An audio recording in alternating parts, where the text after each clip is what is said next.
नमस्कार, TV9 भारतवर्ष के इस मेगा पॉलिटिकल शो में एक बार फिर से आपका स्वागत है।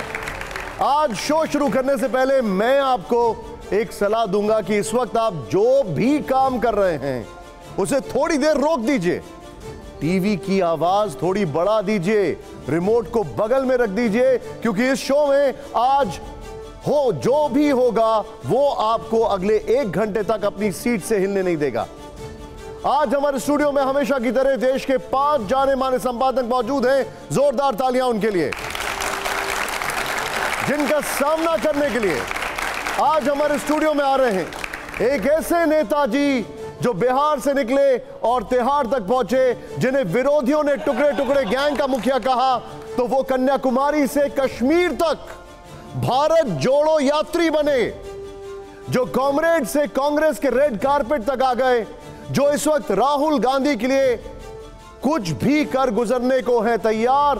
TV9 भारतवर्ष के स्टूडियो में आ रहे हैं JNU के पूर्व अध्यक्ष और अब कांग्रेस के नेता कन्हैया कुमार।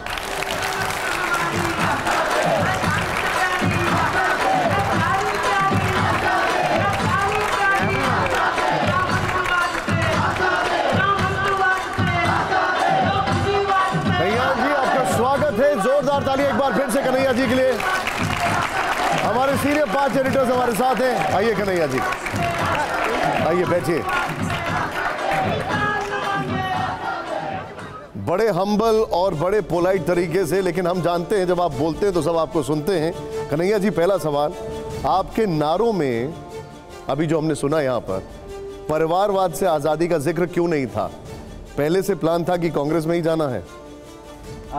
सबसे पहले तो यहाँ आपके बहुत सारे दर्शक मौजूद हैं, वरिष्ठ जो है संपादक लोग हैं, और मैं जानता हूँ कि TV9 जो है सिर्फ हिंदी में ही नहीं, देश की कई भाषाओं में इसके चैनल हैं और इसको देखने वाले देश के हर भाषा के लोग हैं। और जहाँ तक मेरा अनुमान है कि हिंदी से ज़्यादा रीजनल लैंग्वेजेज में लोग जो हैं इस चैनल को देखते हैं। हम हिंदी में भी नंबर 1 चैनल है कन्हैया जी, आपको ये बताना चाहूंगा। आपको बहुत बधाई, आपको बहुत बधाई। लेकिन मेरा सवाल आपसे ये था कि आपका जो नारा था उसमें हमने परिवारवाद से आज़ादी का जिक्र नहीं सुना, तो क्या पहले से प्लान था कांग्रेस में जाना? नहीं, मैं आपके सवाल के जवाब पे ही आ रहा था। एक्चुअली हमारी संस्कृति में जब कोई आपके घर आए तो पहले हालचाल पूछते हैं, खैर मकदम पूछते हैं, उसके बाद सवाल पूछते हैं। आपने आते ही सवाल पूछा है। परिवारवाद से आज़ादी शायद होगा, आपके पास जो क्लिप मौजूद हो शायद उसमें नहीं हो। देश के अंदर जितनी भी समस्याएं हैं जिससे हमारे देश के लोग कहीं ना कहीं, क्योंकि आपकी जो समस्या होगी हो सकता है वो मेरी समस्या ना हो, या यहाँ जो बच्चे बैठे हुए हैं जो स्टूडेंट हैं उनकी जो समस्याएं हैं वो शायद शिक्षकों की समस्या ना हो, या जो शिक्षक की समस्या है वो हो सकता है कि चपरासी की ना हो। तो देश में कई तरह की समस्याएँ हैं, आपके पास जो क्लिप होगा शायद उसमें नहीं मौजूद हो। किसी भी चीज़ को अगर हम बुरा मानते हैं, हमारे समाज के किसी भी व्यक्ति को अगर उससे कोई तकलीफ़ है, किसी को उससे अगर परेशानी हो रही है, तो उस परेशानी से मुक्ति की बात हम करते हैं।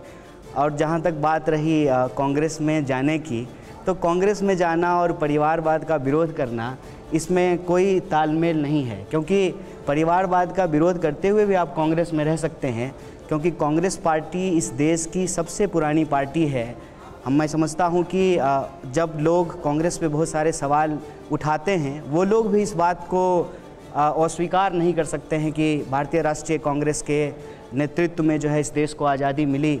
और जब हम कहते हैं कि कई सालों तक, कई दशकों तक ये पार्टी देश को चलाई है, तो देश के लोग ही उसको वोट दे रहे थे। हो सकता है कि आप भले ना उसको वोट दे रहे हों, लेकिन आपके पिताजी वोट देते होंगे, या हो सकता है बहुत सारे लोग जो है आज कांग्रेस का समर्थक नहीं हो, लेकिन उसके परिवार के लोग कांग्रेस के समर्थक रहे थे। तो कांग्रेस पार्टी जो है वो एक परिवार की नहीं, एक विचार की पार्टी है, और इस विचार को जो हम देखना चाहते हैं कि वो विचार कहाँ से प्राप्त करते हैं, तो उसकी मूल आत्मा जो है वो इस देश के संविधान में निहित है।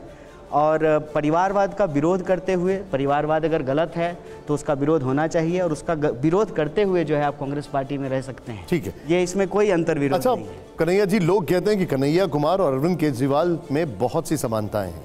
केजरीवाल भी कसम खाते थे कि राजनीति में नहीं आएंगे, आ गए। आप भी कहते थे कि राजनीति में नहीं आएंगे, आ गए। नहीं, देखिए, आप एक तो जो है ना, आप बड़ी होशियारी से, आप पत्रकार हैं, होशियारी आपका हक है, लेकिन थोड़ी ईमानदारी भी पत्रकारिता में ज़रूरी होती है। आप सवाल हमसे पूछ रहे हैं, हमला केजरीवाल पे कर रहे हैं। केजरीवाल जी से आपका जो भी सवाल है आप केजरीवाल जी से पूछिए।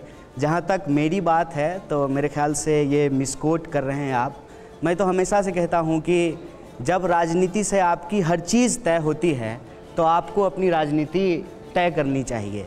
अंग्रेजी में एक फ्रेज है कि if politics decide everything you have to decide your politics, कि आज पेट्रोल का दाम क्या होगा, डीजल का दाम क्या होगा, फेलोशिप किसको मिलेगा, महंगाई कम होगी कि नहीं होगी, महिला सुरक्षा की क्या स्थिति है, देश का बजट क्या होगा, वेलफेयर स्कीम लागू होंगे कि नहीं होंगे, देश की संपत्ति किसके खजाने में पहुंचाई जाएगी, हर चीज़ राजनीति से तय होती है। तो आप जब कहते हैं कि मैं राजनीति में हिस्सा नहीं लेता हूँ, वह भी एक राजनीति है।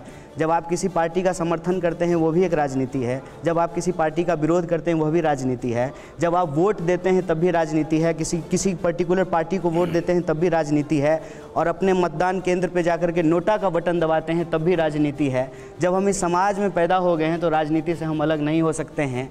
और मैं मानता हूँ कि जो लोग ये कहते हैं कि मैं निष्पक्ष हूँ, ये सबसे खतरनाक और साजिशपूर्ण राजनीति है। देखिए, आप जो जवाब दे रहे हैं, आप एकदम सधे हुए पॉलिटिशियन की तरह जवाब दे रहे हैं।